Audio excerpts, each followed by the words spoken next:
Zdravím všetkých, vítajte v tutoriáli k LaTeXu. V tejto časti sa pozrieme na to, ako sádzať špeciálne znaky, povieme si niečo o medzerách a o rozdeľovaní slov. Prvá vec, o ktorej budem hovoriť, sú špeciálne znaky. Iste ste si všimli, že viaceré znaky, napríklad hneď tuto v našom príklade vidíme percento, majú špeciálnu funkciu, najmä tomu percento označuje komentár. No tak keď chceme takéto znaky vykresliť v LaTeXu, musíme to spraviť nejako inak. Väčšinou je ten spôsob taký, že pred daný znak dáme backslash, hovoríme tomu escaping, alebo teda escapovanie. Viaceré špeciálne znaky jednoducho LaTeX nevykreslí. Napríklad podčiarkovník má špeciálnu funkciu v matematickom prostredí. V obyčajnom texte ho použiť nemôžeme z nejakých dôvodov. Podobne je na tom dolár, ktorý, ako vieme, je krídlová značka pre matematické prostredie. Podobne je na tom ampersand, ktorý zase používame pri tabulkách a tak podobne. Môžeme to len tak pre zaujímavosť skúsiť, či to fakt je takto. Jasné, tie znaky tu sú. Samozrejme, že pokiaľ by som tam tie backslashe nedal, tak by sa vyskytli rôzne druhy chýb z toho prameniace. Druhou vecou, ktorú by som chcel spomenúť, sú úvodzovky.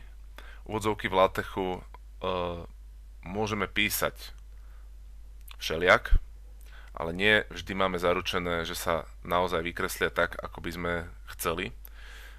Najbezpečnejší spôsob, ako úvodzovky písať, je tento.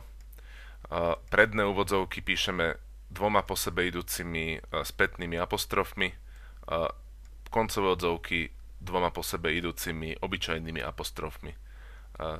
Niekedy sa LaTeX dokáže vysporiadať rozumne aj s takto napísanými úvodzovkami, ako napríklad tu, ale nemusí to tak byť vždy. Môžeme to teraz schválne skúsiť, či sa tam nestane niečo problematické. A vidíme, že aj hej, táto jedna úvodzovka sa premenila na prehlaskované A. Takže vidíme, že napríklad v tomto prípade už by sme mali nejaký problém. Čiže úvodzovky treba písať takto. Veľa razy na to zabudneme, najmä ak kopírujeme text od niekadiaľ. Takže dávajte si na to pozor. Ďalšia vec, ktorú by som spomenul, je manuálne doplňanie diakritiky. Pokiaľ máme napríklad anglický dokument a potrebujeme len na zopár miestach použiť znaky s diakritikou a z nejakého dôvodu nemôžeme použiť tu na túto hlavičku, ktorú sme v niektorom z predchádzajúcich videí, ktorú sme si ukazovali ako spôsob, ako do dokumentu dostať slovenčinu, tak stále máme možnosť túto diakritiku vytvoriť ručne, a to takým spôsobom, že napríklad mekčene urobíme príkazom backslash v a do kučeravých zátvoriek umiestnime písmeno, ktoré chceme s mekčeňom, napríklad T. Podobne funguje aj dlžeň, tam sa zase používa apostrof ako ten príkaz. Sem si môžeme dať napríklad U. Môžeme to vyskúšať.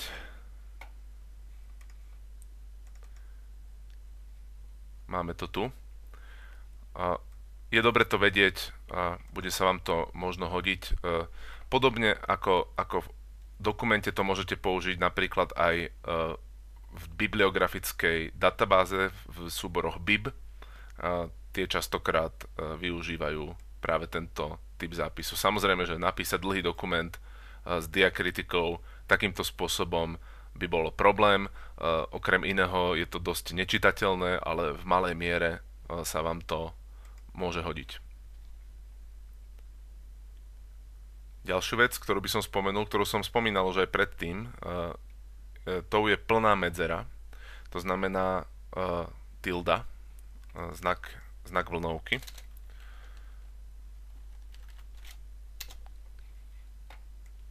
Pokiaľ niekde dáme znak vlnovky, LaTeX na to miesto určite dá medzeru. Určite vždy. A okrem toho slova, ktoré táto vlnovka spája, budú stále spolu v jednom riadku, nerozdeli sa na nich riadok. Keby sme si to chceli na niečom oddemonštrovať, môžeme sa pozrieť najskôr na to, ako vyzerá ten náš dokument. A dajme tomu toto miesto vyhľadávať a dajme tomu, že by sme chceli tvrdú medzeru medzi týmito dvoma slovami, aby Ačko bolo spolu so slovom vyhľadávať v jednom riadku. Tak to môžeme spraviť. Sem namiesto obyčajnej medzery, ak dáme tildu, tak sa nám to Ačko premiestni. Alebo sa premiestni to slovo, to už je jedno. OK, v tomto prípade sa nepremiestnilo, ale sa rozdelilo. Ale v princípe ten efekt, ktorý sme tou tildou zamýšľali, sme dosiahli. Hodí sa to používať napríklad vtedy, pokiaľ zistíte, že vám LaTeX nie je dobre viaže predložky. Spravidla potrebujete totižto predložku mať s nasledujúcim slovom v jednom riadku. Dajme tomu, keby toto vo vychádzalo na predchádzajúci riadok, pravdepodobne ho chcete mať s týmto slovom všeobecnosti spolu, tak tam dáte tildu a poistíte to.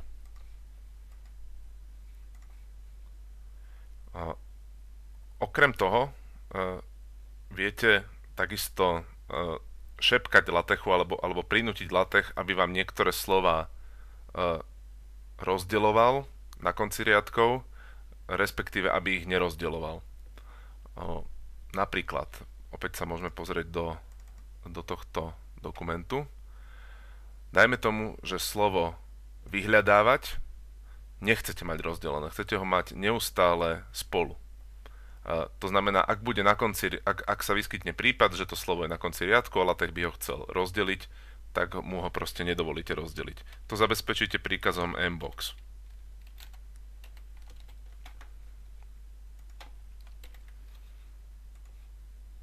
Skúsme to. Čakajte, treba zavrieť PDF-ko.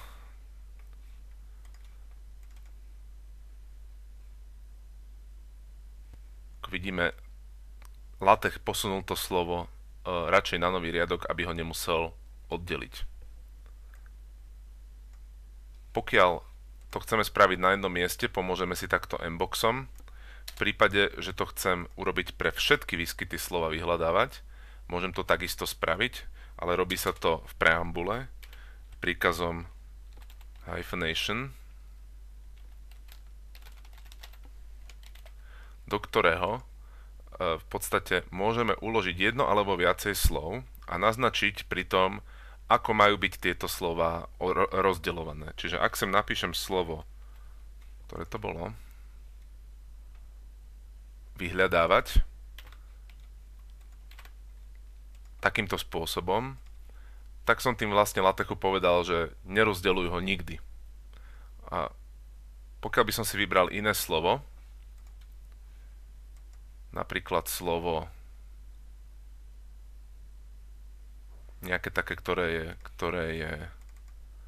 je na kraji a na ktorom to uvidíme. Napríklad informácií.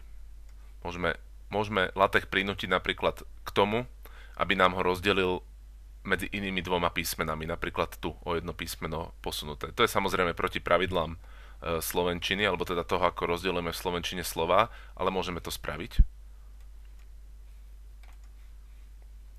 Čiže to slovo je tu. Môžem to spraviť takýmto spôsobom, že sem dám backslash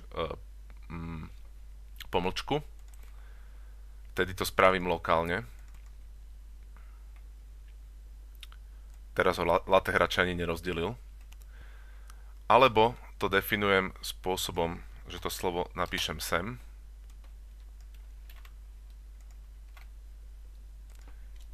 A určím takýmto spôsobom miesta, kde chcem, aby bolo možné to slovo rozdeľovať.